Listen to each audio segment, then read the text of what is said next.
चलिए तो स्टार्ट करते हैं इलेक्ट्रोस्टैटिक्स में।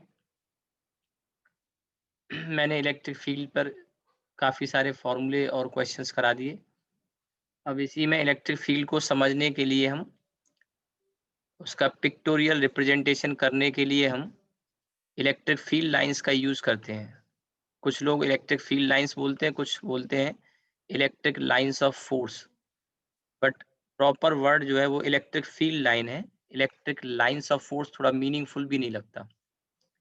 तो electric field lines hypothetical lines हैं, इमेजिनरी लाइन्स हैं और इलेक्ट्रिक फील्ड को रिप्रेजेंट करने के लिए सबसे पहले माइकल फैराडे ने 19th सेंचुरी में इसका यूज़ किया। और जिस तरह से इलेक्ट्रिक फील्ड लाइन्स का हम यूज़ करते हैं, उसी तरह से आप मैग्नेटिक फील्ड लाइन्स का यूज़ कर सकते हैं मैग्नेटिक फील्ड को रिप्रेजेंट करने के लिए। ठीक है? तो एक बेहतर तरीका है, एक अप्रोच है इलेक्ट्रिक फील्ड को एक्सप्रेस करने के लिए। एक्चुअल में ऐसी कोई लाइन होती नहीं है, बट इलेक्ट्रिक फील्ड को समझाने के लिए इमेजिनरी लाइन्स ये बनाते माइकल फैराडे ने कॉन्सेप्ट दिया। तो इसी के बारे में थोड़ा-सा पढ़ते हैं हम, कुछ प्रॉपर्टीज़ और प्रीवियस ईयर में कुछ क्वेश्चंस जो आए हैं इलेक्ट्रिक फील्ड लाइन की प्रॉपर्टीज़ से रिलेटेड, वो मैं आपको कराऊँगा और उसके बाद इलेक्ट्रिक फ्लक्स और गॉस लॉ। इस तरह से हम चलेंगे, फिर पोटेंशियल और पोटेंशियल एनर्जी आएगा, फिर देन डाइपोल। ठीक है?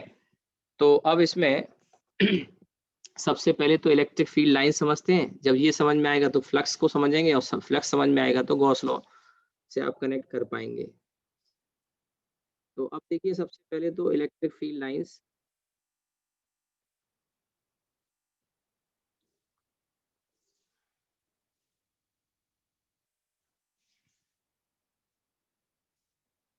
इलेक्ट्रिक फील्ड लाइन्स मैं तो यही बोलता हूँ, यही प्रॉपर वर्ड मुझे लगता है। कुछ किताबों में इलेक्ट्रिक लाइन्स ऑफ फोर्स भी कहते हैं, इलेक्ट्रिक लाइन्स ऑफ फोर्स लेकिन प्रॉपर वर्ड नहीं है। तो इलेक्ट्रिक फील्ड लाइन्स शॉर्ट में मैं इसे बार-बार क्योंकि बोलना और लिखना पड़ेगा तो ईएफएल बोलूँगा। अब ये होती क्या है? सबसे पहले मैंने कहा इमेजिनरी लाइन्स हैं और इलेक्ट्रिक फील्ड के पिक्टोरियल यानी पिक्चर के फॉर्म में उसको रिप्रेजेंट करने के लिए हम इनका यूज़ करते हैं और इन पर कोई भी अगर टेंजेंट हम ड्रॉ कर दें, टेंजेंट कोई भी अगर हम ड्रॉ करते हैं तो वो टेंजेंट उस पॉइंट पे इलेक्ट्रिक फील्ड का डायरेक्शन बताती है। तो these are the imaginary lines, these are imaginary lines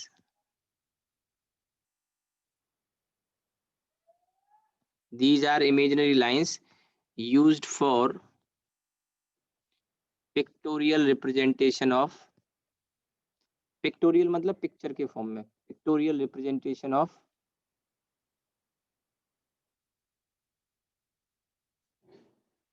pictorial representation of electric field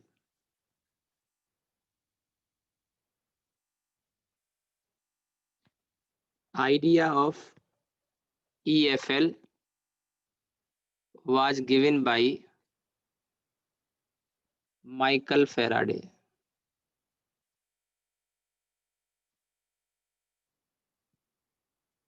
in 19th century.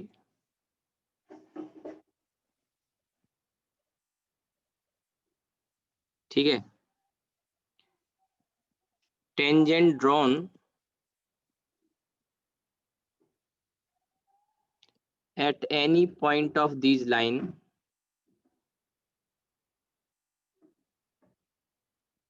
tangent drawn at any point of these lines gives the direction of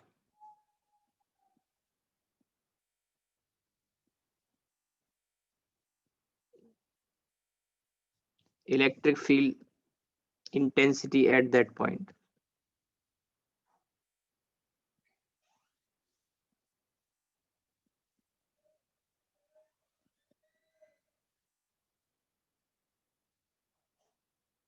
Gives the direction of electric field intensity at that point. ठीक है, imaginary lines होती हैं, actual में ऐसी कोई line exist नहीं करती, लेकिन इलेक्ट्रिक फील्ड को समझाने के लिए हम इनका यूज करते हैं। ठीक है, अब देखिए पॉजिटिव जो चार्ज है उसके लिए इलेक्ट्रिक फील्ड लाइंस की जो डायरेक्शन होती है वो रेडियली आउटवर्ड और नेगेटिव के लिए रेडियली इनवर्ड होती है। ठीक है, इस चीज को एक दूसरे तरीके से भी समझा जा सकता है। ऐसा भी कहते हैं कि ये फील्ड लाइंस वो पाथ है जो एक पॉजिटिव चार्ज किसी फील्ड में ट्रेस करेगा। वो पाथ है जो पॉजिटिव चार्ज किसी फील्ड में ट्रेस करेगा, पर ये पूरी तरह से सही नहीं है।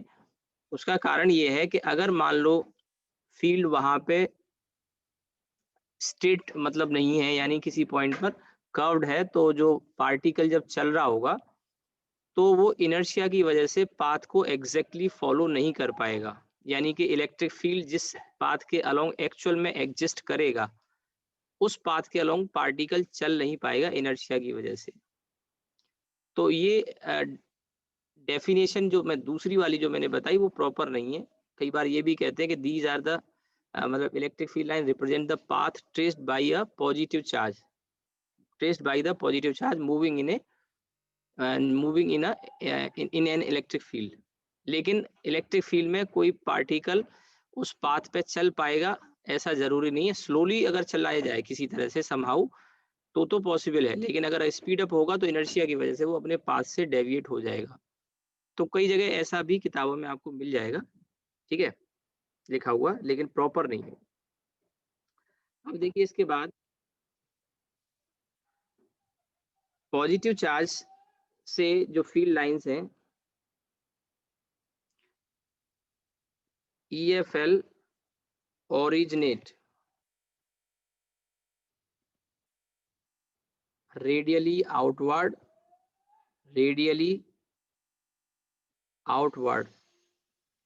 EFL originate radially outward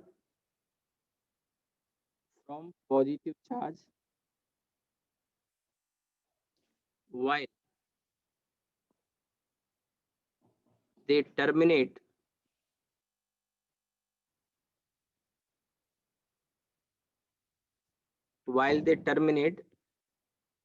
radially inward at negative charge. ठीक है, अब इसको थोड़ा फिगर से समझ लेते हैं। पॉजिटिव चार्ज, ये है पॉजिटिव चार्ज, ठीक है। तो इससे जो फील्ड लाइंस है वो बाहर की तरफ निकलती हैं इस तरह से,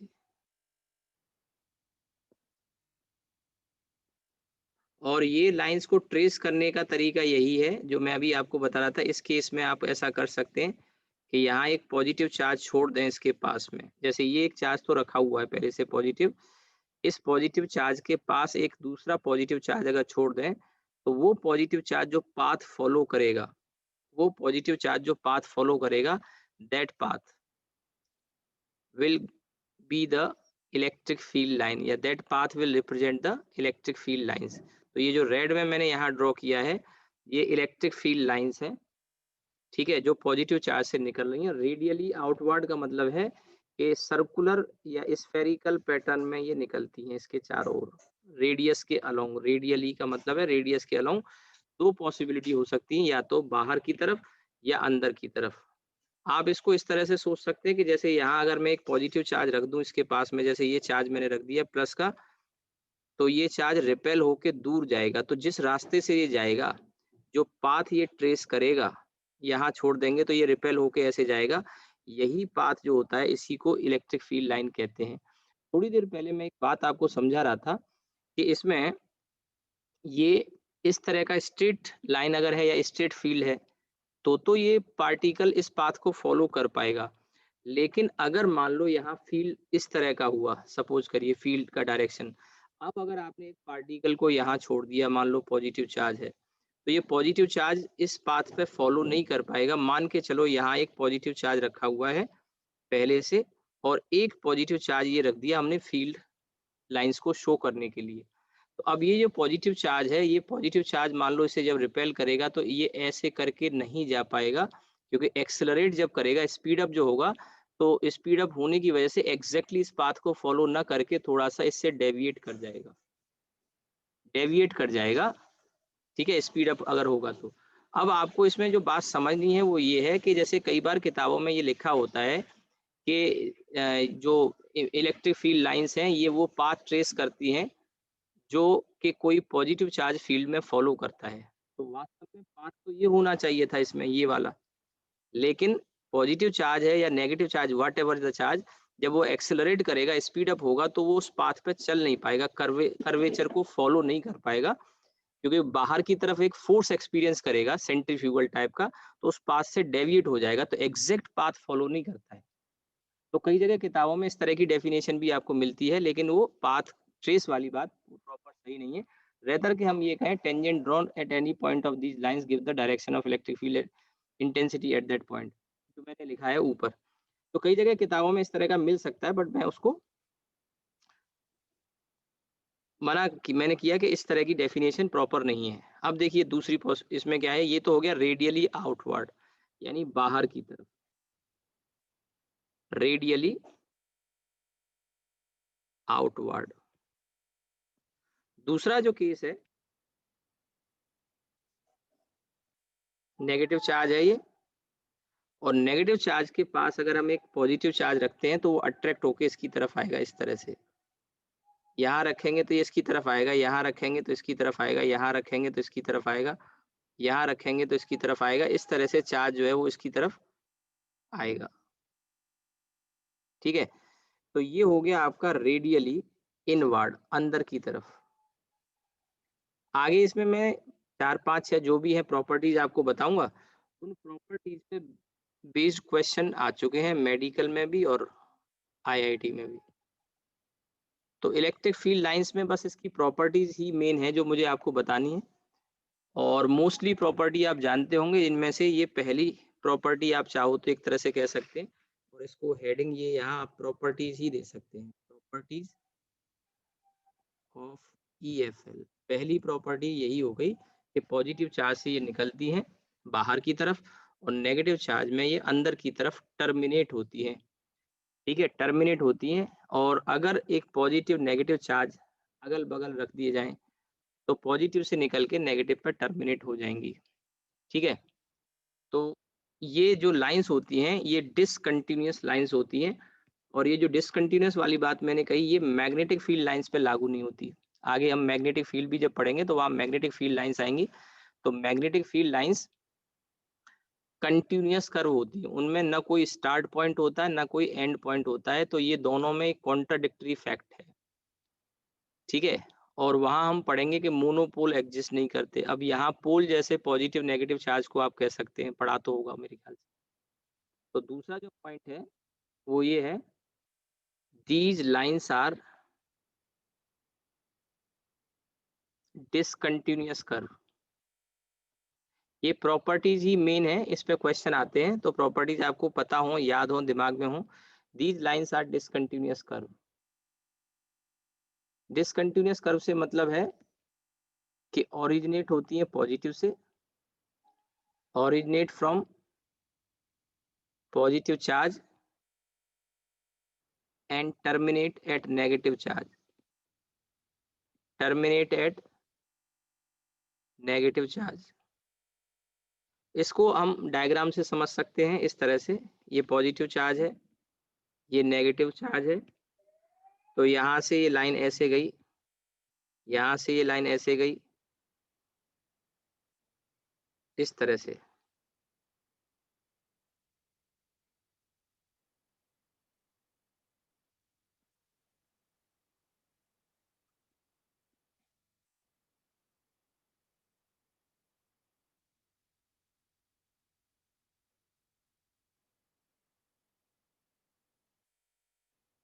पॉजिटिव चार्ज से निकल के नेगेटिव चार्ज पर ये टर्मिनेट करती है। इसी से फिगर से रिलेटेड एक पॉइंट और है, और वो ये है कि ये लॉन्गिट्यूडनली तो कॉन्ट्रैक्ट करती हैं। लॉन्गिट्यूडनली का मतलब होता है लेंथ के अलोंग, और लेटरली एक दूसरे पे प्रेशर लगाती है। लॉन्गिट्यूडनली कॉन्ट्रैक्ट करने का मतलब है लेंथ के अलोंग, यानी लेंथ ऐसे है तो ये ऐसे कॉन्ट्रैक्ट कर रही है, श्रिंक कर रही हैं आगे जाके, ठीक है। लॉन्गिट्यूडनली कॉन्ट्रैक्ट करती हैं, जबकि लेटरली, लेटरली का मतलब परपेंडिकुलर टू दियर लेंथ, ये लेटरली प्रेशर एक्सर्ट करती हैं या एक दूसरे को रिपेल करती हैं।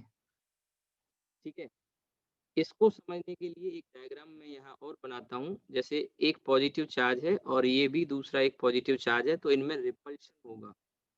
तो ये रिपल्शन को हम इस तरह से शो कर सकते हैं। तो एक वर्ड आपको मिल जाएगा, लेटरली प्रेशर एक्सर्ट करती हैं। लेटरली का मतलब है परपेंडिकुलर टू देयर लेंथ।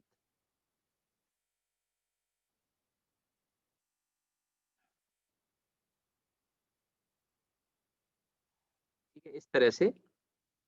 अब लेटरल वर्ड का मतलब मैं लिखा भी दूंगा ये पॉइंट। ये जैसे इसकी लेंथ है, ये इसकी लेंथ है, तो इस लेंथ के परपेंडिकुलर यानी कि ऐसे ये एक दूसरे को रिपेल कर रही हैं, प्रेशर एक्सर्ट कर रही हैं।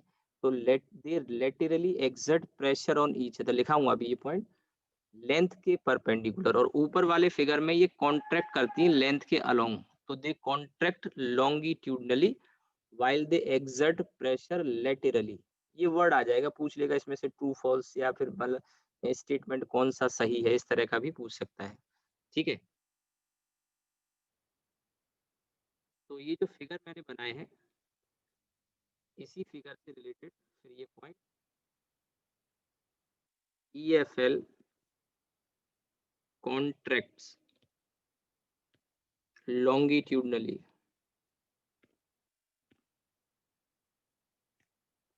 EFL contract longitudinally while they exert pressure laterally. ठीक है, सी figure above.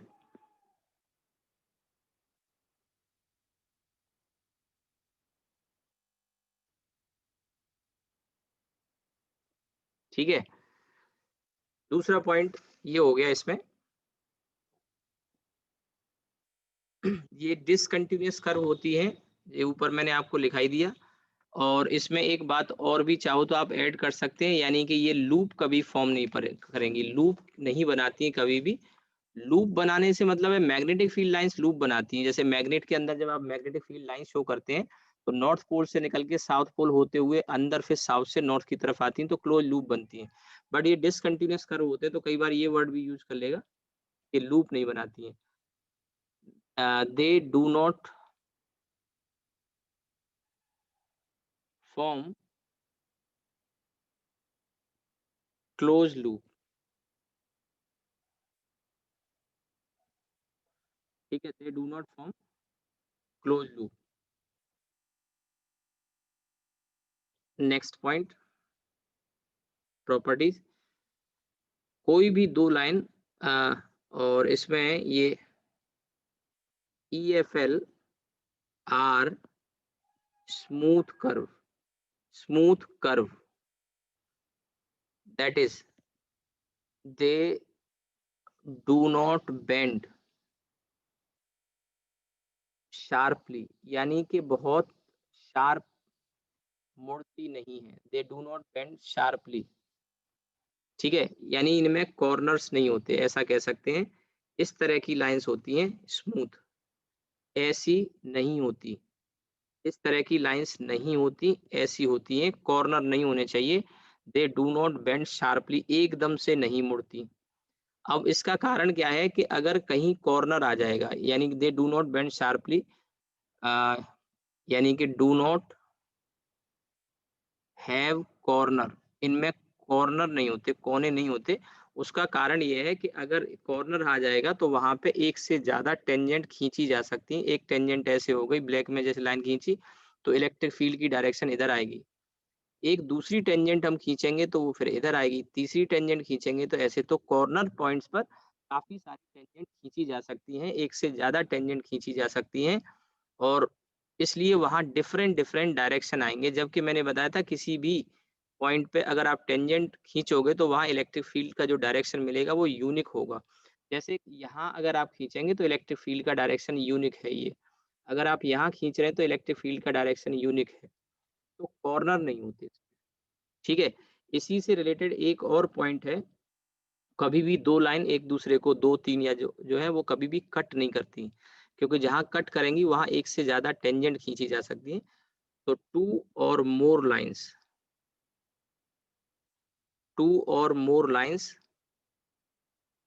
Can not cut each other. दो या दो से ज्यादा लाइन एक दूसरे को कट नहीं कर सकती, और अगर कट करती हैं तो क्या होगा, जैसे ये कट कर रही हैं दो अलग अलग लाइन, तो जो इनका इंटरसेक्शन पॉइंट है वहां एक से ज्यादा टेंजेंट खींची जा सकती है। एक टेंजेंट जैसे हमने ऐसे खींच ली और दूसरी टेंजेंट हमने ऐसे खींच ली, तो एक ही पॉइंट पर दो अलग अलग फील्ड के डायरेक्शन हो गए, जो कि नहीं पॉसिबल है, क्योंकि नेट फील्ड जो आएगा वो यूनिक डायरेक्शन आएगा।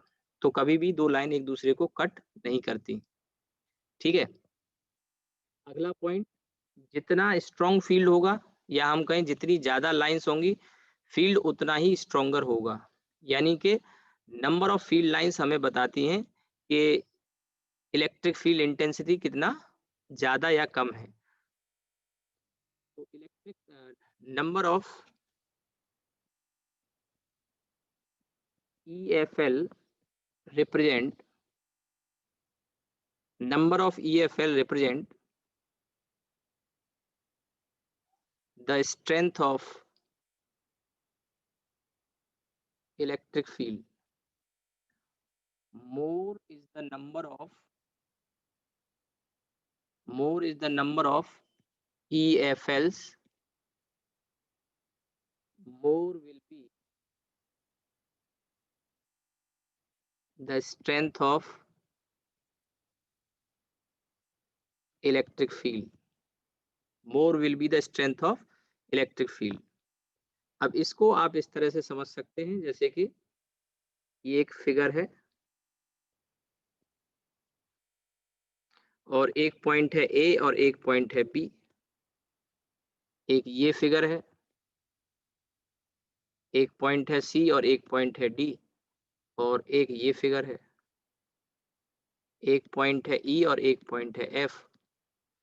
तो इस पे आप देख के बता सकते हैं कि कहाँ फील्ड स्ट्रॉन्गर होगा।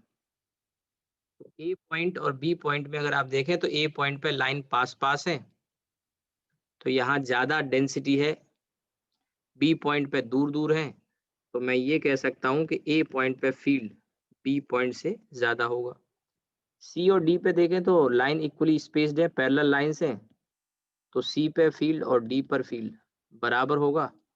और इधर अगर हम ई पॉइंट और एफ पॉइंट की बात करें तो एफ पर लाइंस पास पास हैं, डेंसिटी ज्यादा है, तो यहाँ फील्ड स्ट्रॉन्गर होगा। यानी लाइन की डेंसिटी देख के आप बता सकते हैं कि फील्ड कैसा है। जैसे यूनिफॉर्म फील्ड है, जैसे ये वाला जो केस है पहला, और दूसरे को छोड़ के बीच वाला, ये यूनिफॉर्म इलेक्ट्रिक फील्ड का केस हो गया। यूनिफॉर्म इलेक्ट्रिक फील्ड की पहचान ये है कि लाइंस कैसी होती है, पैरेलल। और नॉन यूनिफॉर्म फील्ड की पहचान होती है लाइंस पैरेलल नहीं होंगी, वो या तो कॉन्ट्रैक्ट कर रही होंगी, यानी कि या तो कन्वर्ज कर रही होंगी या फिर वो डाइवर्ज कर रही होंगी। ठीक है। इसके बाद देखिए नेक्स्ट पॉइंट। इसके बाद नेक्स्ट पॉइंट में जो फील्ड लाइंस हैं वो किसी कंडक्टर के अंदर फील्ड नहीं होता, पहली बात तो। और कंडक्टर के अंदर फील्ड नहीं होता तो कंडक्टर के अंदर फील्ड लाइंस भी नहीं होती। As there is no electric field inside a conductor,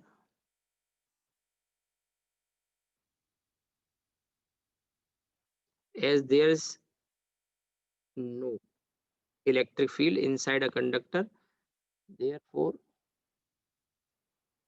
there is no EFL inside conductor. Inside से मतलब उसके वॉल्यूम में, जहां कंडक्टर का मटेरियल है वहां पर। There is no EFL inside conductor. लेकिन बाहर हो सकती है, और बाहर भी जो होती है, तो इसमें एक खास बात है कि जो फील्ड लाइंस हैं वो कंडक्टर के सरफेस के परपेंडिकुलर ही निकलती हैं और परपेंडिकुलर ही टर्मिनेट होती हैं। ठीक है। वो क्यों, वो मैं बताऊंगा अभी। EFL originate and terminate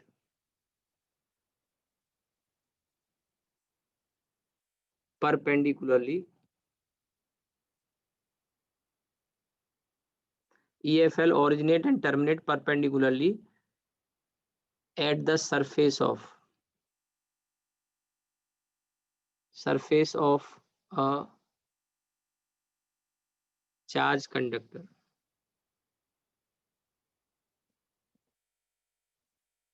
EFL originate and terminate perpendicularly at the surface of a charged conductor. अब देखिए दोनों बातें, जो ये वाले पॉइंट है दोनों, ये वाला और ये वाले पॉइंट को मैं एक फिगर से समझाता हूं आपको।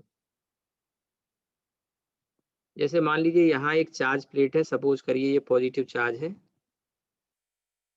और यहाँ एक आपने मेटल का स्फीयर रख दिया। अब क्या होगा, इंडक्शन से ये वाला सरफेस पे नेगेटिव चार्ज आ जाएगा, ये वाले पे पॉजिटिव चार्ज आ जाएगा। तो अगर इसमें फील्ड लाइंस को दिखाया जाए तो फील्ड लाइंस कुछ इस तरह से होंगी, यहाँ कंडक्टर के सरफेस से ये निकलेंगी और ये ऐसे करके बेंड होंगी, ये परपेंडिकुलरली इस तरह से, यहाँ से ये निकलेंगी ऐसे परपेंडिकुलरली, यहाँ से ये निकलेंगी ऐसे परपेंडिकुलरली। अब आपके मन में एक क्वेश्चन नेचुरली आ रहा होगा कि परपेंडिकुलर ही क्यों, किसी जनरल डायरेक्शन में क्यों नहीं हो सकती किसी एंगल पे, वो मैं बताऊंगा थोड़ी देर में। इसी तरह से यहाँ से जो लाइंस फिर निकलेंगी पॉजिटिव चार्ज से, वो इस तरह से।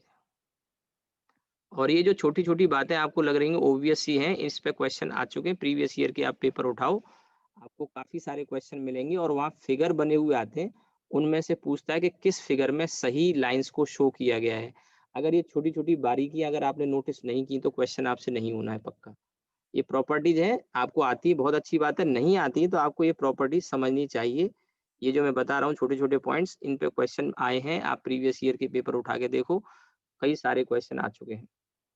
तो लाइंस यहाँ से पॉजिटिव मतलब इसके परपेंडिकुलर टर्मिनेट होती है या ओरिजिनेट होती है, अंदर कोई लाइन नहीं होगी, E0, इसलिए EFL 0, क्योंकि फील्ड ही नहीं है अंदर, तो फील्ड लाइंस भी नहीं होंगी। अब एक मन में सवाल नेचुरली आता है कि फील्ड लाइंस परपेंडिकुलर क्यों निकल रही हैं यहाँ पे, वो अपने आप बेंड कर रही हैं।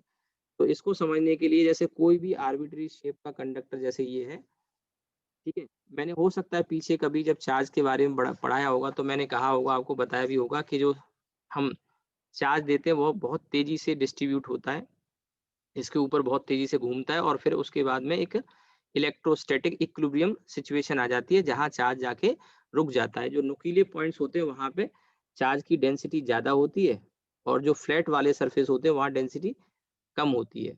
अब डेंसिटी तो no doubt, density no doubt non uniform है इस कंडक्टर पर, लेकिन आपने पढ़ा होगा, मैंने अभी नहीं पढ़ाया, आगे पोटेंशियल पढ़ाऊंगा मैं, तब मैं बताऊंगा कि किसी भी कंडक्टर का जो सरफेस होता है वो इक्यू पोटेंशियल सरफेस का एग्जाम्पल है, यानी उसका पोटेंशियल हर जगह क्या होता है, सेम होता है। तो ऑब्जेक्टिव का एक क्वेश्चन बन जाएगा ये कि अगर हम कोई कंडक्टर इस तरह का है तो इसमें डेंसिटी और पोटेंशियल हर पॉइंट पे सेम होता है, डेंसिटी और पोटेंशियल हर पॉइंट पे डिफरेंट होता है।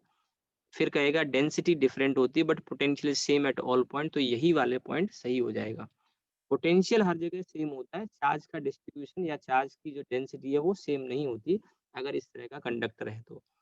अब पोटेंशियल सेम होने से क्या होगा, थोड़ा सा आइडिया आगे का है बट अब मैं यही समझा देता हूँ, बाद में फिर ध्यान रहा ना रहा।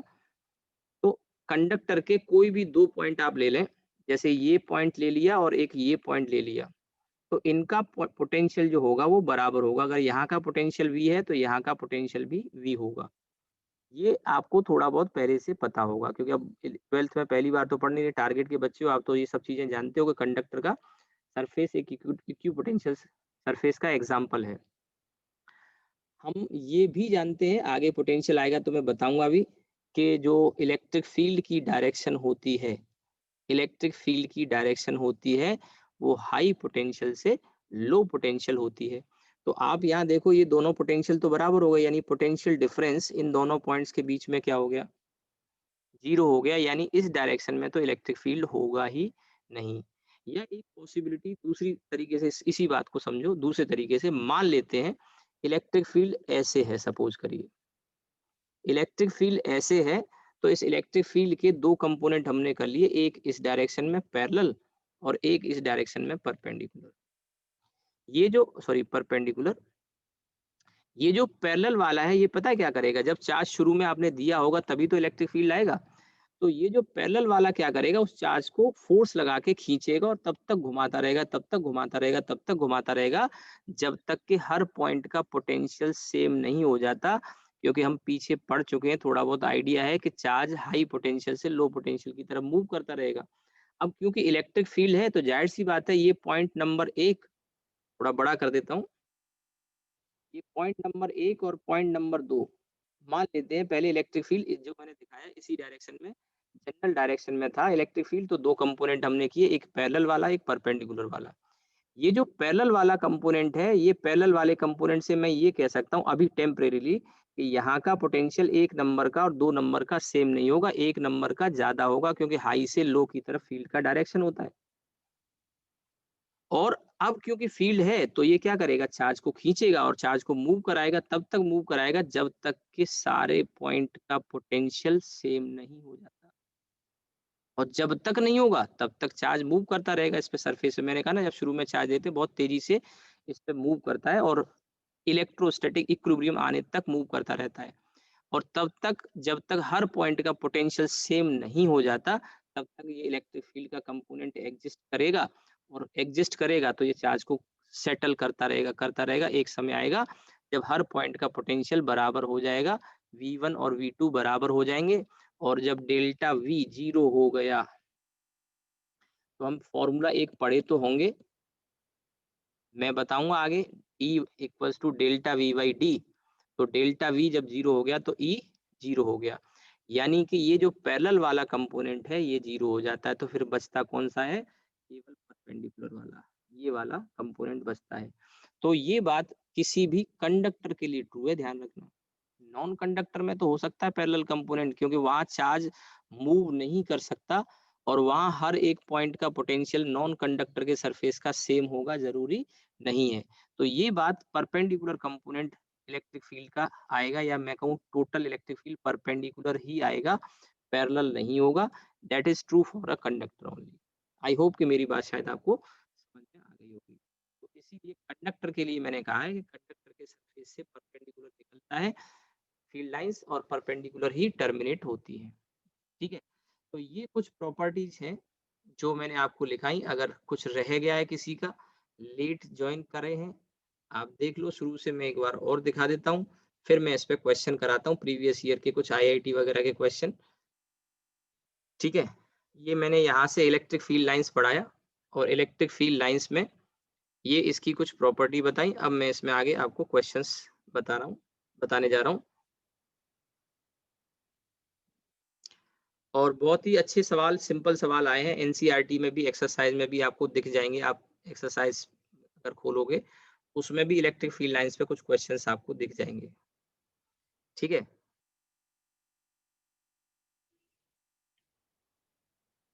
अगर आपका कोई डाउट है तो आप डाउट भी पूछ सकते हैं, इसमें कोई लग रहा हो कुछ कंफ्यूजन हो।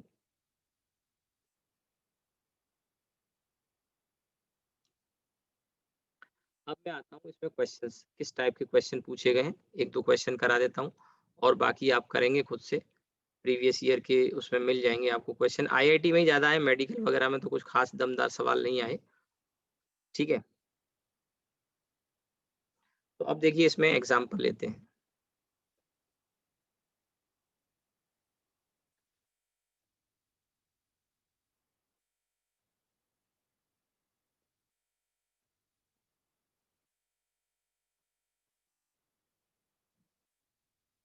एक आईआईटी का क्वेश्चन है, काफी पहले आया था।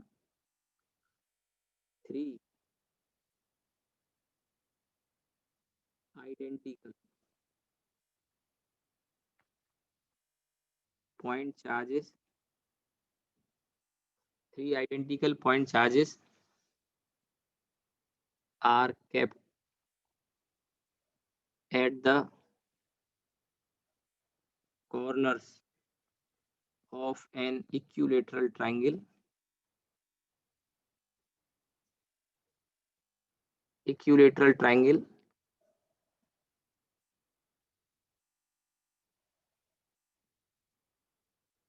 which of the following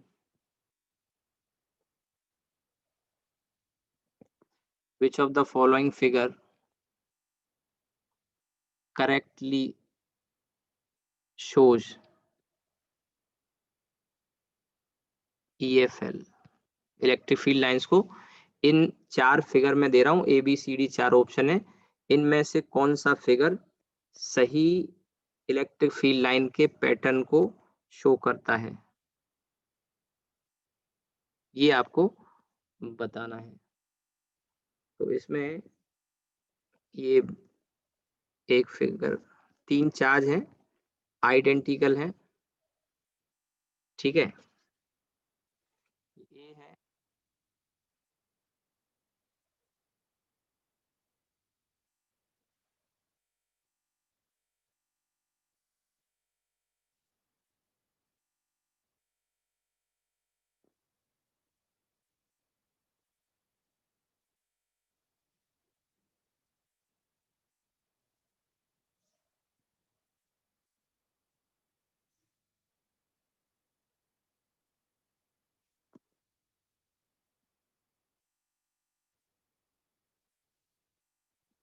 ये B है,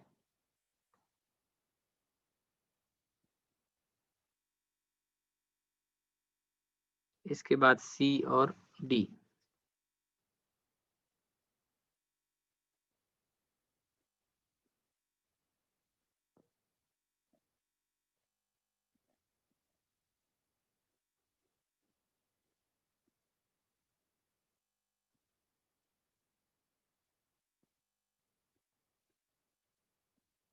एक्चुअली फिगर भी वहां जो आया था वो बहुत प्रिसाइजली नहीं बना था, बट हाँ ये है कि उसमें आइडिया क्लियर हो रहा था कि ये हो सकता है, ये नहीं हो सकता।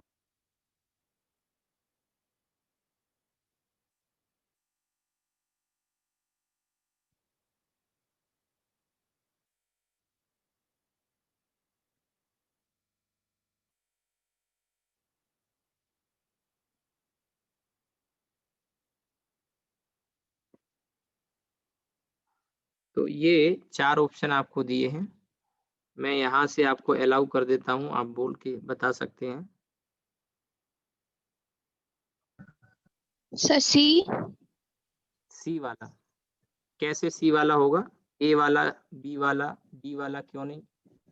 सर बी वाला तो इसीलिए नहीं होगा सर, आपने आइडेंटिकल बोला है तो सर इससे तो ऐसा लग रहा है कि पॉजिटिव से निकल के नेगेटिव पे टर्मिनेट कर रही है। यस, और 3 हाँ आइडेंटिकल हैं तो बी वाला तो नहीं हो सकता, हाँ, और क्योंकि सर डी आइडेंटिकल वाले में कभी कभी सर ए और डी इसीलिए नहीं होंगे क्योंकि कभी जो ईएफएल है वो लूप नहीं बनाती है। लूप और नहीं बनाते। बिल्कुल ए सही, में बन ए रहा है में और डी ए। में और डी में भी बन रहा है। तो इसलिए सही आंसर हमारा हो गया सी वाला। सी। ठीक है, रिपल्शन शो कर रहा है, लेटरली प्रेशर वाली बात जो मैंने बोली है, हाँ सर। ठीक है। हम्म इसमें बी और ए और डी क्यों नहीं होंगे? बी में तो आइडेंटिकल हैं तो सवाल ही नहीं, इस तरह का पैटर्न मिल सकता है कि एक पॉजिटिव हो दूसरा हम्म नेगेटिव हो। और लूप नहीं बनते तो ए में तो लूप ही लूप बना दिए, और डी में भी आप देखो बीच में मैंने एक बनाया है, आप 3 पॉइंट जो हम्म देख रहे हैं वो ब्लैक में, बीच में एक लूप बनाया है, तो ये लूप सी और डी में यही अंतर है कि सी में लूप नहीं है, बी डी में लूप है, तो राइट आंसर है सी। अगला क्वेश्चन देखो। बहुत ही बढ़िया। अब देखिए नेक्स्ट क्वेश्चन, इसमें ये भी आईआईटी का ही क्वेश्चन है।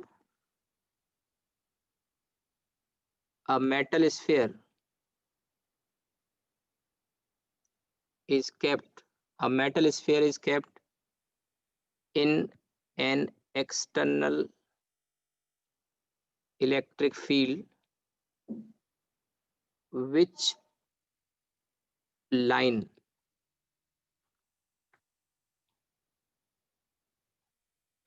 is which EFL कहना चाहिए मुझे, which EFL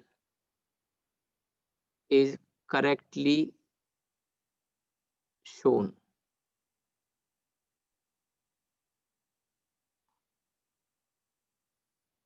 ये एक मेटल स्फीयर है और एक्सटर्नल फील्ड में रखा गया है, लाइंस ये हैं, ये ए है, ऑप्शन भी इसी तरह से दिए हैं।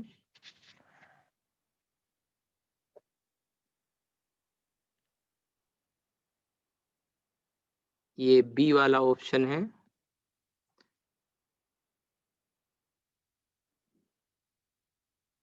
ये सी वाला ऑप्शन है, लाइन में ही ऑप्शन दिए थे।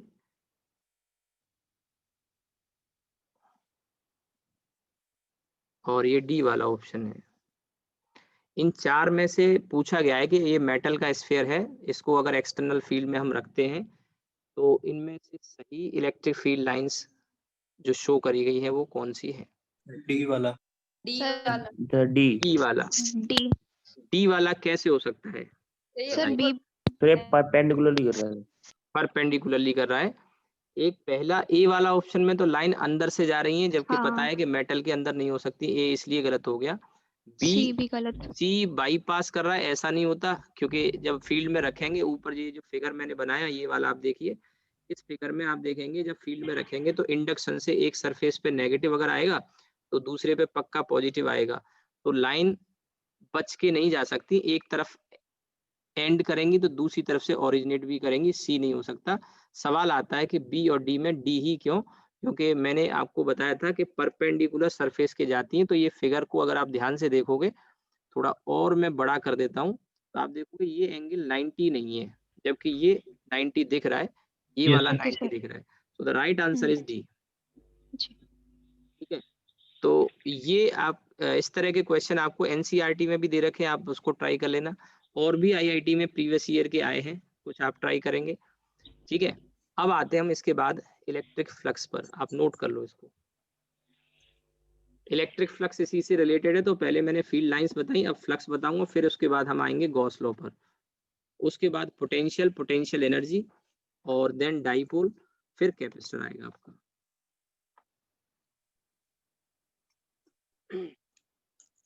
अब देखिए इलेक्ट्रिक फ्लक्स, नोट कर लिया होगा आपने।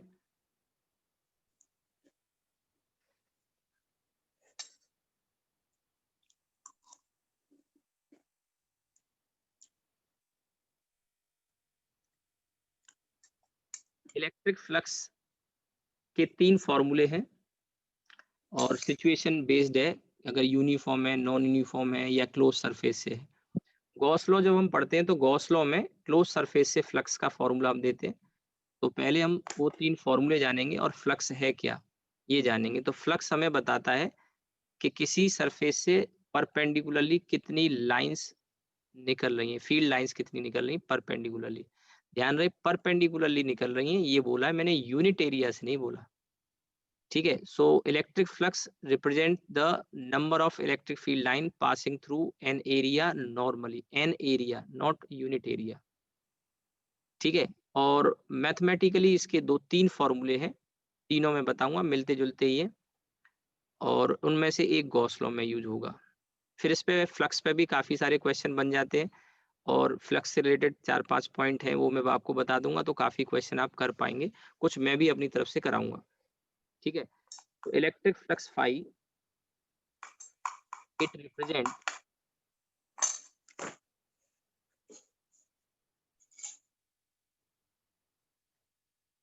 it represents the number of EFLs passing through an area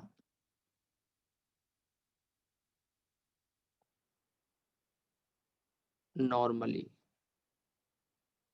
It represents the number of EFLs passing through an area normally. ठीक है,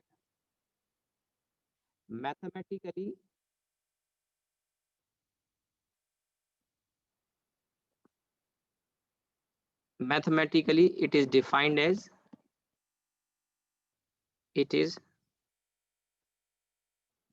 as,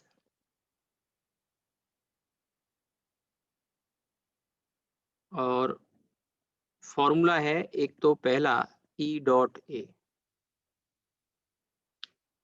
ये जो पहला फॉर्मूला है ये तब हमें लगाना है जब फील्ड यूनिफॉर्म हो, फॉर यूनिफॉर्म इलेक्ट्रिक फील्ड। और फाई, अब बहुत बेसिक चीजें आपको आती हैं, इसमें फाई को आप लिखना चाहें तो ई ए कॉस थीटा लिख सकते हैं। थीटा यहाँ ई इलेक्ट्रिक फील्ड और एरिया वेक्टर में एंगल है। अब इसका मतलब क्या है, जैसे कि मान लो यूनिफॉर्म फील्ड यहाँ इस तरह का है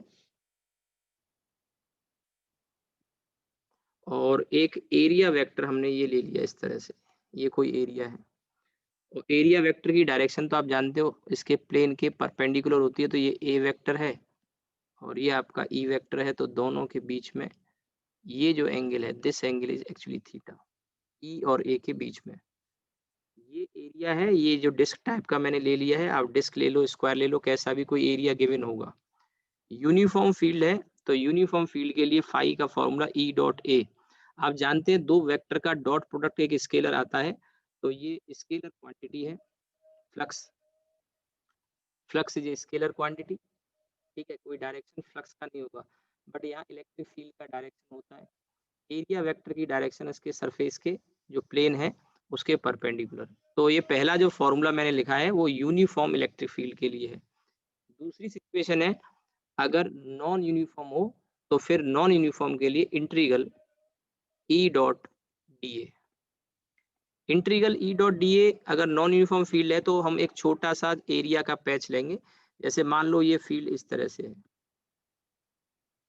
और यहाँ पर कोई भी हमने एक ऐसा बड़ा एरिया भले लिया है, लेकिन इस एरिया का ही एक छोटा सा टुकड़ा हम लेंगे डी ए टाइप का, और उस क्योंकि अलग अलग फील्ड की डायरेक्शन अलग अलग है, तो इसके अलग अलग पॉइंट पे फील्ड की डायरेक्शन अलग आएगी, फील्ड की वैल्यू भी अलग आ सकती है। तो हम एक पहले छोटे से एरिया से डी फाई टाइप का निकालेंगे फ्लक्स, डी फाई।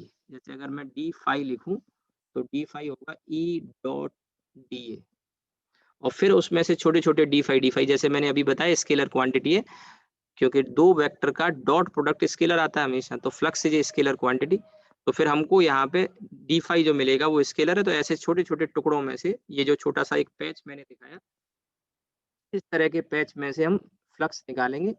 और ये मान लो इसका डायरेक्शन है डी ए, ये इलेक्ट्रिक फील्ड यहाँ इस तरह से, और इन दोनों के बीच में फिर एंगल थीटा हम ले लेंगे। तो इसमें से फ्लक्स हम निकालेंगे और ऐसे डी फाई निकाल के टोटल उसको इंटीग्रेट कर देंगे। इंटीग्रेशन का मतलब जोड़ना। तो इस छोटे से एरिया में से निकाल के और ऐसे बहुत सारे इसमें डी ए के पैचेज आ जाएंगे, उन सब पैचेज में से निकाल के सबको ऐड कर देंगे, तो ये हमें फ्लक्स मिल जाएगा। तो ये फॉर्मूला हमें तब लगाना है जब फील्ड कैसा हो, नॉन यूनिफॉर्म हो, for non uniform electric field. फिर तीसरी जो सिचुएशन आती है इसमें, तीसरी सिचुएशन ये आती है कि अगर कोई क्लोज सरफेस है, जैसे कि हम गॉस लॉ में पढ़ेंगे, तो वहां फिर ये जो सेकंड वाला फॉर्मूला है यही चलेगा।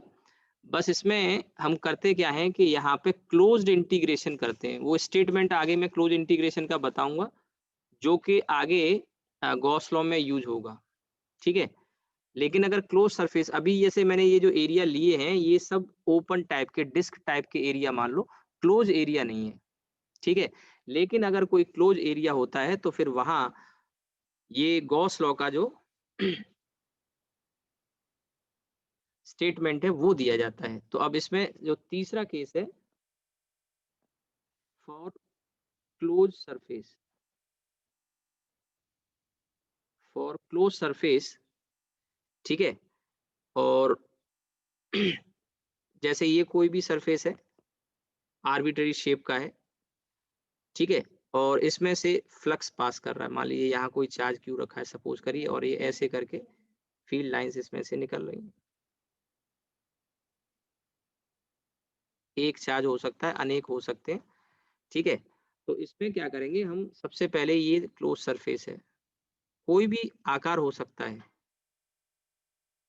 क्लोज सरफेस है, तो इसमें एक छोटा सा यहाँ पे हम पैच मानेंगे डी ए टाइप का, और उस डी ए का डायरेक्शन इसके सरफेस के परपेंडिकुलर, ये मान लो डी ए है यहाँ पे, और ये इलेक्ट्रिक फील्ड हो गया आपका, इन दोनों के बीच में एंगल थीटा। तो जब आप फ्लक्स लिखेंगे तो सबसे पहले तो इस छोटे से पैच से लिखेंगे, तो वही ई डॉट डी ए। और ऐसे जो रेड वाला जो मैंने पैच बनाया ना, ऐसे बहुत सारे इस पे पैचेज हम बना के इस सरफेस को क्लोज करेंगे। यहाँ पे जैसे ये डी ए आ जाएंगे। यही चीज आगे गॉस लॉ में कई बार ट्रिकी क्वेश्चन आता है, तो वहाँ इंटीग्रेशन में आपको हेल्प मिल जाएगी, ठीक है। तो ये छोटे छोटे DA DA DA DA DA जब हम मानेंगे तो इन सारे डीए को, डीए से निकलने वाले फ्लक्स डी फाई हम निकालेंगे और उन सबको ऐड करेंगे, और ऐड करने के लिए क्या करते हैं, इंटीग्रेशन।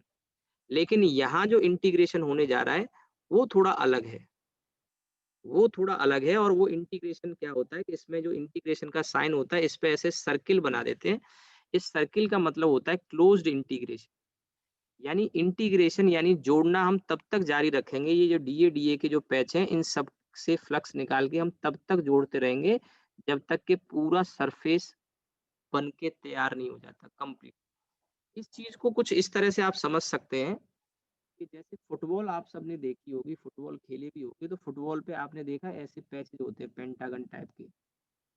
तो ऐसे पैचेज मिलाते जाओ और फुटबॉल जब बनाई जाती होगी फैक्ट्री में तो ऐसे पैचेज जोड़ते जाते हैं, फुटबॉल बन के तैयार सरफेस होता जाता है। तो ऐसे ही छोटे छोटे DA DA DA DA DA DA सबको हम इनसे फ्लक्स निकाल के पूरा सरफेस हमने जनरेट कर दिया, तो इसे हम कहते हैं क्लोज्ड इंटीग्रेशन। और पूरा नाम अगर मैं बोलूँ तो क्लोज्ड सरफेस इंटीग्रेशन बोलते हैं, क्लोज्ड सरफेस इंटीग्रेशन। अगर आप वर्ड पे भी ध्यान देंगे ना तो इसका मतलब समझ में आएगा।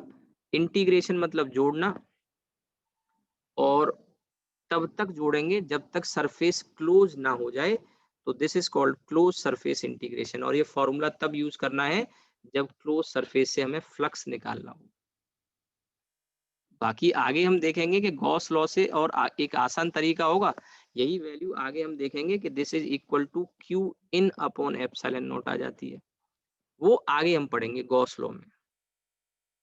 ठीक है, Q in upon epsilon not. अभी गॉस लॉ की बात नहीं, अभी केवल हम फ्लक्स समझ रहे हैं। इलेक्ट्रिक फील्ड लाइन समझी, फ्लक्स समझे, फ्लक्स के हमारे पास ये तीन फॉर्मूले आ गए और एज पर सिचुएशन हम इनका यूज करेंगे। ठीक है, एज पर सिचुएशन हम इनका यूज करेंगे। ठीक है, तो अब फ्लक्स के बारे में थोड़ा सा समझते हैं। तो ये आप नोट कर लो, मैं यहां से दिखा देता हूं एक बार।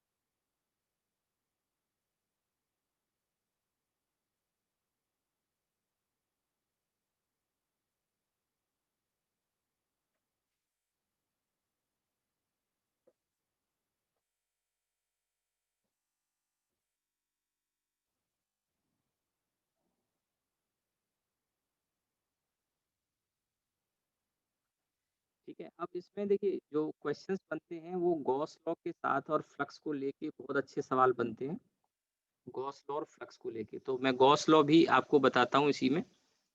और गॉस लॉ के एप्लीकेशन काफ़ी सारी हैं, बोर्ड में डेरिवेशन वगैरह हैं, इलेक्ट्रिक फील्ड के कुछ फॉर्मूले जैसे पीछे हमने पढ़े, एक लाइन चार्ज की वजह से या कोई चार्ज स्फीयर है तो वो सब बोर्ड लेवल पे गॉस लॉ से प्रूव करे जाते हैं, तो वो तो ज़रूरत आपको नहीं है।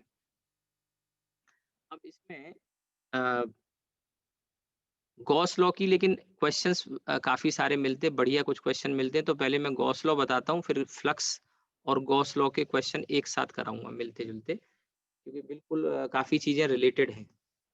तो अब देखिए, यहाँ तक आपने नोट कर लिया होगा।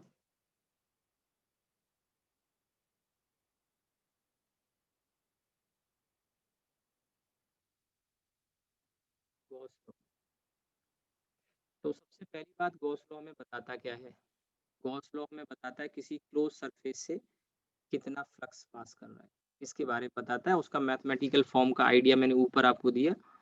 और इसको क्लोज सरफेस से जब बताता है, ध्यान रहे क्लोज सरफेस के केस में मैं बोल रहा हूँ, क्लोज सरफेस के लिए ही गॉस लॉ है। तो गॉस लॉ क्लोज सरफेस से हमें फ्लक्स बताता है और उसकी जो वैल्यू आती है वो 1 upon epsilon naught times q in के बराबर आती है, लेकिन किससे, क्लोज सरफेस से। ध्यान रहे, अगर ओपन सरफेस है तो गॉस लॉ नहीं लगाएंगे, वहां फ्लक्स हम निकाल सकते हैं और उसको लिए वो पीछे मैंने जो फॉर्मूले 3 बताए उनमें से पहले 2 वाले लगाए, ओपन सरफेस से भी निकाल सकते हैं। गॉस लॉ लेकिन क्लोज सरफेस के लिए। ठीक है, तो सबसे पहले तो गॉस लॉ हमें बताता है किसी क्लोज सरफेस से कितना फ्लक्स निकल रहा है, इसका स्टेटमेंट अभी मैं बताऊंगा। It tells us about the flux,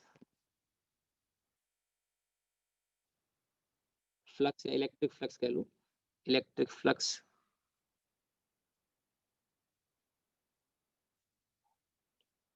passing through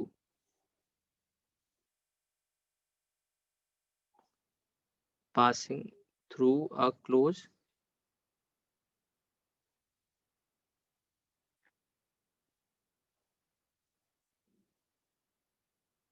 surface. It tells us about the electric flux passing through the closed surface, and it is equal to 1 upon epsilon naught times the net charge enclosed by the surface. ठीक है, यानी कि जो flux आता है phi, उसकी value 1 upon epsilon naught times q इन।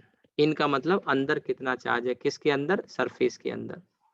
ठीक है, बाहर कितना चार्ज है इससे फर्क नहीं पड़ेगा, अभी बताऊंगा वो चीजें भी। तो फाई है 1 upon epsilon not Q in. तो फ्लक्स फाई का जो एक्सप्रेशन यहाँ से आ गया, हमारे पास एक नया एक्सप्रेशन आ गया। लेकिन क्योंकि ये हमें क्लोज सरफेस से बताता है, तो क्लोज सरफेस का फॉर्मूला भी थोड़ी देर पहले ऊपर पड़ा, तो वो वाला फॉर्मूला भी अगर ले लें तो गॉस लॉ का पूरा स्टेटमेंट हमारे पास आ जाता है। But we know phi equals to integral E dot D, ये थोड़ी देर पहले लिखा मैंने, फॉर क्लोज सरफेस।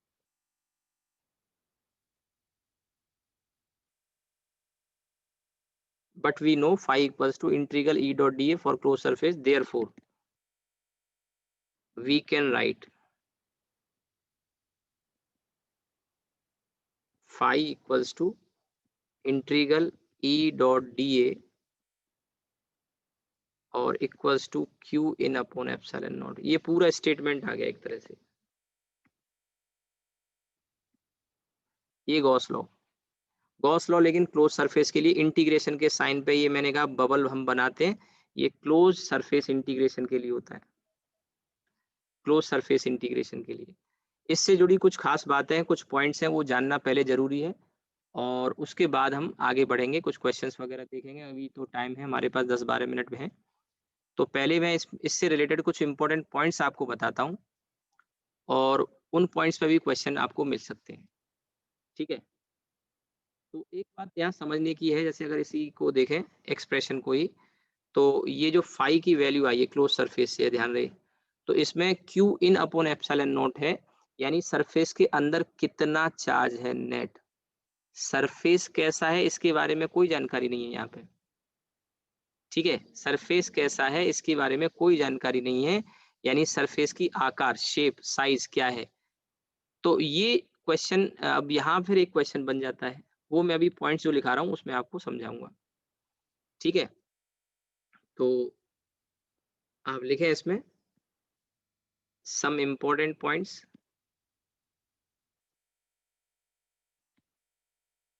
आज तो पूरा नहीं हो पाएगा, कल इस पे मैं काफी क्वेश्चंस आपको कराऊंगा गॉस लॉ पर, फ्लक्स पर। ठीक है, तो सम इम्पोर्टेंट पॉइंट्स। पहला पॉइंट तो ये है कि फंडामेंटल लॉ है, और इससे आप चाहो तो कूलम्स लॉ को प्रूव कर सकते हो, कूलम्स लॉ से इसे डिराइव कर सकते हो, और इससे कूलम्स लॉ को। तो Gauss law is fundamental law and it can be used to derive Coulomb's law.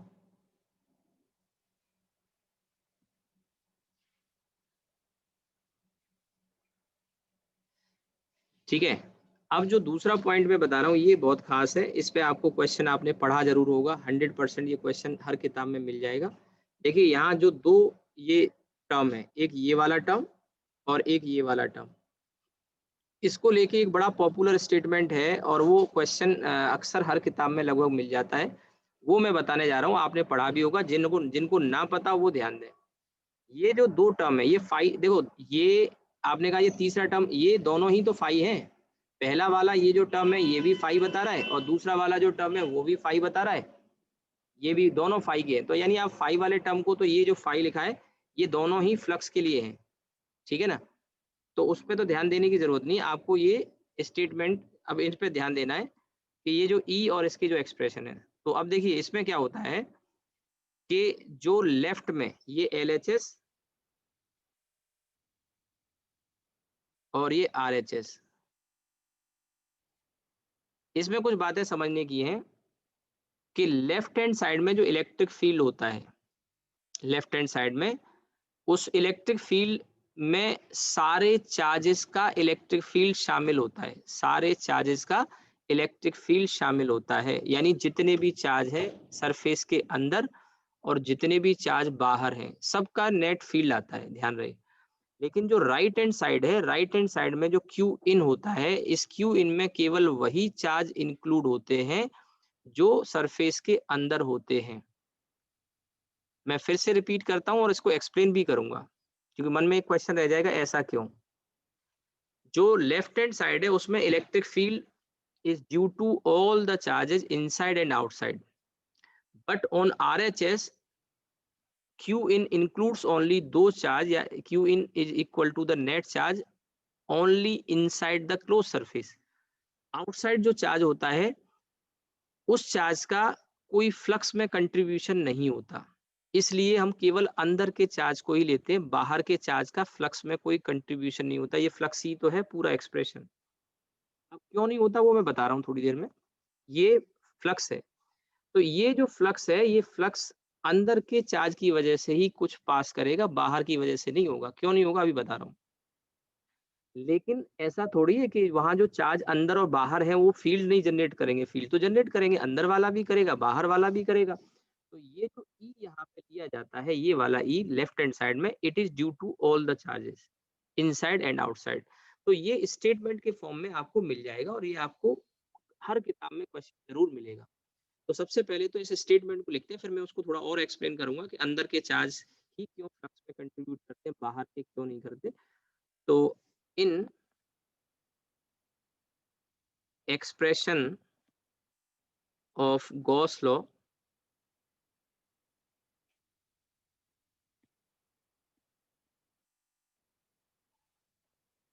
electric field E on LHS is due to all the charges, is due to all the charges inside and outside the surface.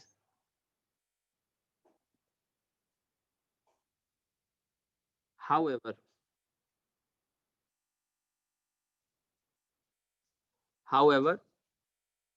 on RHS, Q in includes only those charges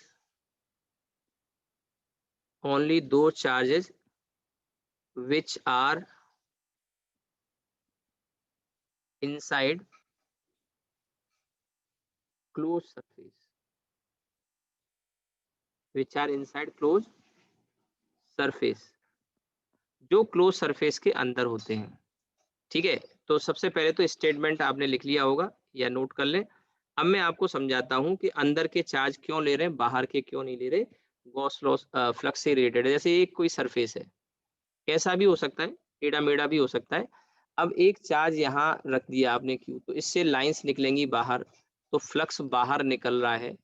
अगर positive charge है तो positive charge अगर होता है तो उसका flux positive बोला जाता है, क्योंकि फ्लक्स बाहर निकलता है। तो एक बात और आप यहाँ पे साइड में कहीं कॉपी में लिख लेना कि पॉजिटिव चार्ज का फ्लक्स पॉजिटिव होता है, पॉजिटिव चार्ज का फ्लक्स पॉजिटिव होता है। पॉजिटिव का मतलब होता है आउटवर्ड, और पॉजिटिव चार्ज का फ्लक्स बाहर की तरफ, यानी लाइंस बाहर निकलती तो outward, that is taken as positive. अगर नेगेटिव चार्ज होगा तो लाइंस अंदर आएंगी तो उसको इनवर्ड फ्लक्स कहते हैं, वो नेगेटिव होता है। ठीक है, तो अब ये लाइन सारी की सारी बाहर निकल रही है, यानी फ्लक्स निकल रहा है। लेकिन सोचो एक चार्ज मैंने बाहर रख दिया यहाँ पे, तो जो बाहर मैंने चार्ज रखा है तो इससे जो लाइंस जाएंगी, फील्ड लाइंस, देखिए ये ऐसे करके जब लाइंस जा रही हैं तो एक तरफ से एंटर करके दूसरी तरफ से बाहर आ जा रही हैं। ठीक है, अब यहाँ पे एक नेगेटिव है, नेगेटिव को बोलते हैं इनवर्ड और पॉजिटिव को बोलते हैं आउटवर्ड। अब इसका मतलब अभी शायद कुछ बच्चों को समझ में ना आया हो, ये जो लाइंस मैंने शो करी हैं, ये जो चार्ज बाहर रखा हुआ है, इस चार्ज की वजह से देखो इस सरफेस में इतने साइड से, इस जो मैं हाईलाइट कर रहा हूँ, यहाँ से लाइंस एंटर कर रही हैं। अभी फिलहाल मैंने 5 लाइन दिखाई हैं, तो 5 लाइन एंटर कर रही हैं। यही 5 लाइन दूसरी साइड से इधर से निकल के भी आ रही हैं। तो जितनी लाइन अंदर गई वो सब बाहर भी निकली, तो इधर का जो फाई था वो नेगेटिव था और इधर का जो फाई है वो पॉजिटिव है। तो नेट फ्लक्स कितना हुआ? 0, क्योंकि जितनी लाइन गई वो सब बाहर भी निकली। इस वाले केस में ऐसा नहीं है, इसमें केवल निकल ही रही है बाहर, चार्ज अंदर होने की वजह से। अब दो ही पॉसिबिलिटी हो सकती थी अंदर, या तो लाइंस अंदर आएंगी या बाहर जाएंगी, नेट चार्ज अगर कुछ भी है तो। लेकिन अगर चार्ज बाहर होगा तो जितनी लाइन एक सरफेस से एंटर करेंगी वही लाइंस दूसरे से पक्का बाहर निकलेंगी, अंदर तो रहने का सवाल ही नहीं है। तो जैसे मैंने फिलहाल यहाँ 5 लाइन शो करी हैं, तो ये 5 लाइन यहाँ से एंटर करी हैं, यानी कि नेगेटिव फ्लक्स इधर से 5 लाइन के इक्विवेलेंट, और फिर यही लाइन 5 ही बाहर निकली हैं। तो जितना फ्लक्स एक तरफ से अंदर जाता है वही फ्लक्स बाहर आ जाता है, यानी कि बाहर रखा हुआ चार्ज, अगर किसी सरफेस के बाहर कोई चार्ज है तो वो चार्ज कुछ भी कंट्रीब्यूट नहीं करता है, वो कुछ भी कंट्रीब्यूट नहीं करता है, ध्यान रहे। ठीक है, तो इसीलिए यहाँ पे ये जो स्टेटमेंट है, लेकिन आप ये डिनाई नहीं कर सकते कि जो फील्ड है इस सरफेस के ऊपर, जैसे ये जो अंदर पहले वाला फिगर है, मैं जरा इसको बड़ा कर देता हूँ, इसमें ऊपर वाला जो फिगर है इसमें ये जो अंदर चार्ज है ये वाला, इस चार्ज की वजह से यहाँ फील्ड आएगा, यहाँ भी फील्ड आएगा, यहाँ भी फील्ड आएगा। और ऐसे ही ये जो नीचे चार्ज रखा हुआ है ये वाला, ये मैं दूसरे कलर से शो करूं, ये वाला, तो इसकी वजह से इसकी वजह से भी, इस चार्ज की वजह से यहाँ भी फील्ड होगा, यहाँ भी होगा, यहाँ भी होगा, यहाँ भी होगा, यहाँ भी होगा, यहाँ भी होगा। फील्ड तो हर जगह होगा, फील्ड तो हर जगह होगा। इसीलिए जो एक्सप्रेशन मैंने यहाँ पे कहा कि जो राइट हैंड साइड है और लेफ्ट हैंड साइड है, इनमें electric field left hand side में वो सभी चार्जेस की वजह से होता है, अंदर और बाहर। लेकिन जो क्यू इन होता है वो केवल केवल अंदर की वजह से, अंदर जो चार्ज होगा नेट चार्ज वही लिया जाएगा, क्योंकि वही फ्लक्स में कंट्रीब्यूट करता है। ठीक है, इसके बाद नेक्स्ट पॉइंट देखिए, इसमें अभी थोड़ी देर पहले मैंने एक बात बोली वही लिखा रहा हूँ, Gauss law is valid for any shape and size of surface। ठीक है, any shape and size of the surface। अब any shape और size से मतलब है कि जैसे कि देखो ये एक सरफेस है, इसके अंदर एक चार्ज क्यू रखा हुआ है, और एक ये सरफेस है, इसके अंदर एक चार्ज क्यू रखा हुआ है। दोनों केस में फाई की value Q upon epsilon not ही आएगी, क्योंकि अंदर चार्ज क्या है? Q है। और अगर मान लो ये एक सिलेंडर होता, चार्ज Q रखा होता, तो भी फ्लक्स की वैल्यू यही आती, क्योंकि सरफेस का शेप क्या है, साइज क्या है, इससे फर्क नहीं पड़ता। फॉर्मूला है phi equals to Q in upon epsilon naught. तो चार्ज Q अगर है तो शेप साइज कैसा भी हो, अगर ये कोन भी अगर है और इसके अंदर एक चार्ज Q रखा हुआ है, तो फाई सेम फॉर ऑल। तो एक तो साइज छोटा बड़ा होने से फर्क नहीं पड़ेगा, इसके अलावा शेप क्या है इससे फर्क नहीं पड़ेगा। और इसका कारण जानते हो क्या है? इसका कारण ये है कि जो गॉस लॉ है वो कूलम्स लॉ पर बेस्ड है, या इनवर्स स्क्वायर लॉ को ओबे करता है। अगर मान लो इनवर्स स्क्वायर लॉ को गॉस लॉ ओबे नहीं करता तो गॉस लॉ अप्लाई ही नहीं हो पाता, शेप और साइज पे भी डिपेंड करता। कहने का मेरा मतलब ये है, आगे पॉइंट लिखाऊंगा अभी मैं, कि जो फाई की वैल्यू अभी q in upon epsilon naught आ रही है, इसमें कोई आर वगैरह का टर्म नहीं है। अगर मान लो ये इनवर्स स्क्वायर लॉ को, जो इलेक्ट्रिक फील्ड का फॉर्मूला होता है ना के क्यू बाई आर स्क्वायर, ये अगर ओबे नहीं होता तो यहाँ आर का टर्म नीचे ऊपर आर स्क्वायर टाइप के कुछ टर्म आ सकते थे, और फिर फ्लक्स जो होता वो शेप और साइज पे भी डिपेंड करता, तो फिर गॉस लॉ वैलिड नहीं रहता। यानी कि गॉस लॉ वैलिड है क्योंकि Coulomb's law inverse square law को ओबे करता है। तो ये भी कभी स्टेटमेंट आपको लिखा मिलेगा, वो मैं आपको आगे लिखाऊंगा। ठीक है, तो अभी एक दो पॉइंट और है इसमें, वो और नोट कर लेते हैं हम। ठीक है, वो और नोट कर लेते हैं।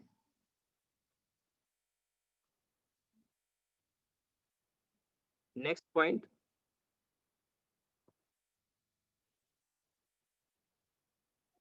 गॉस लॉ इज वैलिड सभी तरह के सिचुएशन में लगा सकते हैं वैसे तो, पर सिमेट्रिकल चार्ज डिस्ट्रीब्यूशन अगर होता है तो आसानी से हम कैलकुलेशन कर पाते हैं। Gauss law is valid for all types of charge distribution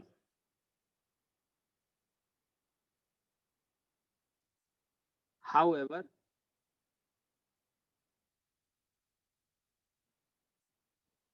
it can be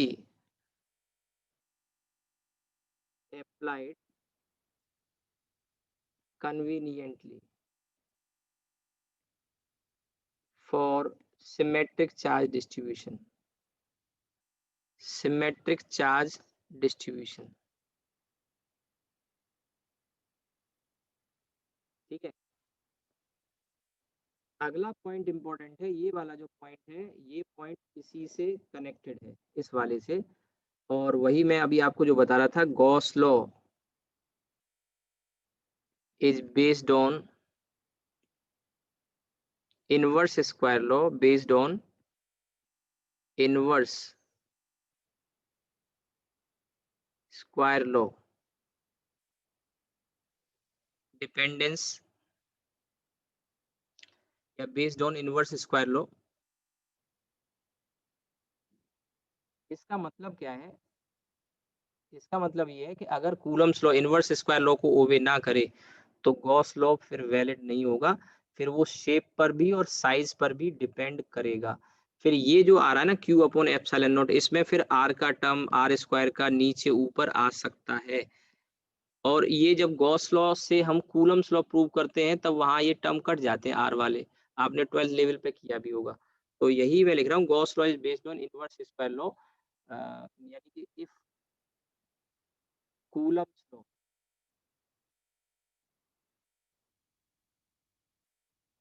if suppose कर लेना, if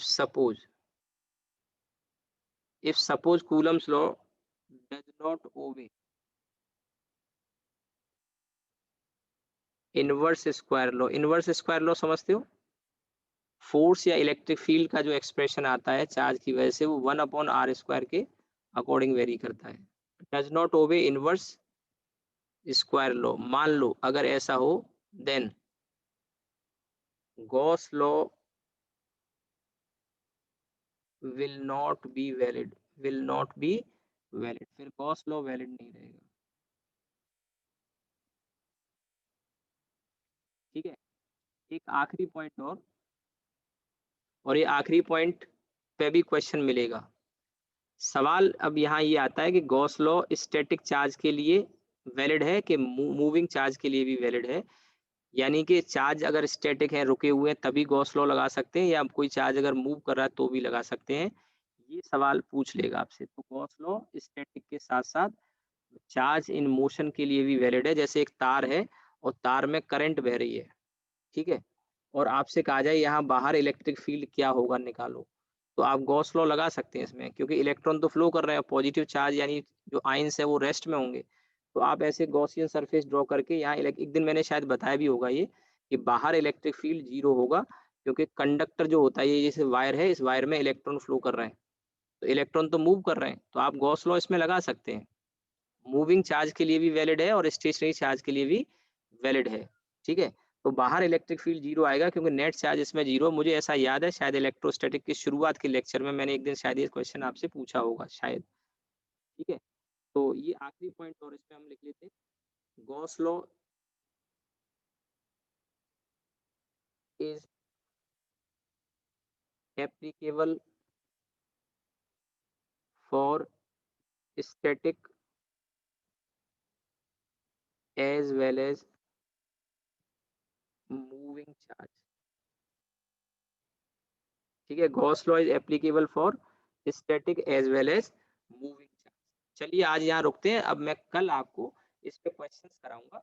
ठीक है, कल मैं आपको इस पे क्वेश्चंस कराऊंगा गॉस लॉ पर, और काफी सारे क्वेश्चंस करेंगे, उसके बाद आगे बढ़ेंगे। ठीक है, तो आपका कुछ रह गया हो तो आप नोट कर लो, कुछ पूछना हो तो पूछ लो।